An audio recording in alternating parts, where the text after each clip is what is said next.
Hey everyone, Sean Dolan here from The Great Curtain. Today I'm going to be demonstrating and showing a few different microphones to use on the top tom. So I have a couple of mics that I've used in the past. I have here the Sennheiser E604, it's a dynamic mic. I have a Beyerdynamic Opus 88, this is a condenser. And today I'm trying out this EV mic. This is the ND44. So before we get to actually trying the mics, just a few observations I wanted to make. So first of all, this feels very, it's got a good amount of weight to it. It's actually a lot heavier than the E604. Like the E604, it has they can both rotate in this direction. The E604 seems to have a lot more forward rotation. Though the ND44 can go 90 degrees back. They both have a very tight feel when moving them, so it doesn't feel like it'll slip at all from vibration. It does look like you could take a Phillips head screwdriver and tighten that up if you needed to. The mic actually has a separate clip as opposed to the E604, which is kind of built in. So this has a separate clip. You can see it kind of spins around. It's got a pretty good grip on it. It's not as tight as this motion. And then this piece here also rotates. It has actually this big metal screw. I really like this screw. It doesn't feel like it's going to break. It's got pretty good grip on it. So I really like that part. Of course, it's a completely different mechanism than, say, the Opus, which you actually squeeze and has springs and everything.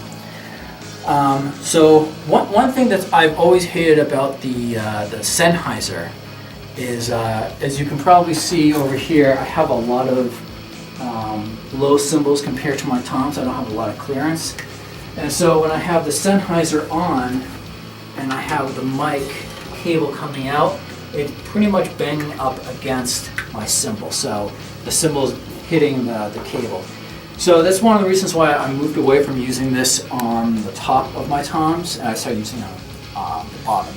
And I started using the Beyerdynamic because, as you can see, the Beyerdynamic has this piece that goes straight down, so the cable comes up into the mic. The EV actually has the same sort of design, so as you can see, it has a piece that comes down. So it's kind of an interesting thing, I sometimes having the condensers on the top, really brightens things up. So I've kind of gotten used to that sound. I really like it, but you definitely have to clean things up a bit more. So it'll be interesting to see how things are once I have a dynamic on the top.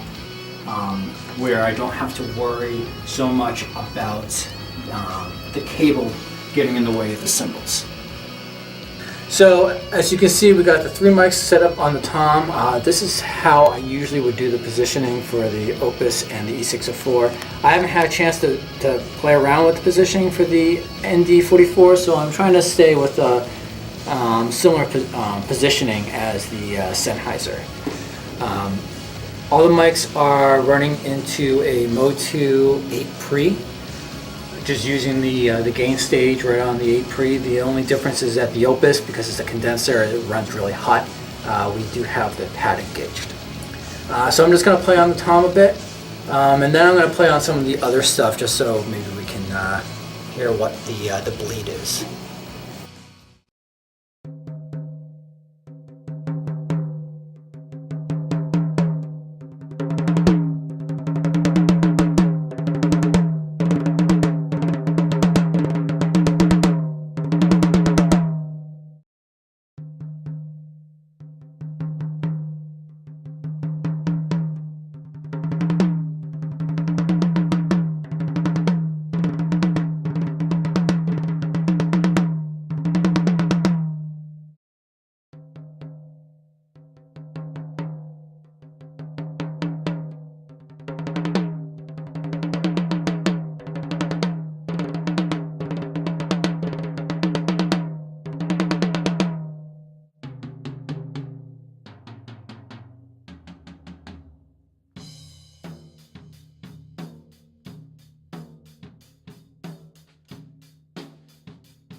So first impressions, just comparing the E604 to the ND44. The ND44 seems to have a much fuller range, so I definitely can hear a lot more top end and more bottom end with the EV mic compared to the Sennheiser. And I would say, probably to be expected, they both seem to have a bit less bleed than the Opus mic. One other thing to note, and this might just be because of how the heads are tuned, but the E604, the kind of low end ringing that it's picking up seems just a little bit more offensive, bad sounding compared to the ND mic. But that just could be because of the ND mic may have more low end frequencies, so maybe I'm not hearing that emphasized so much.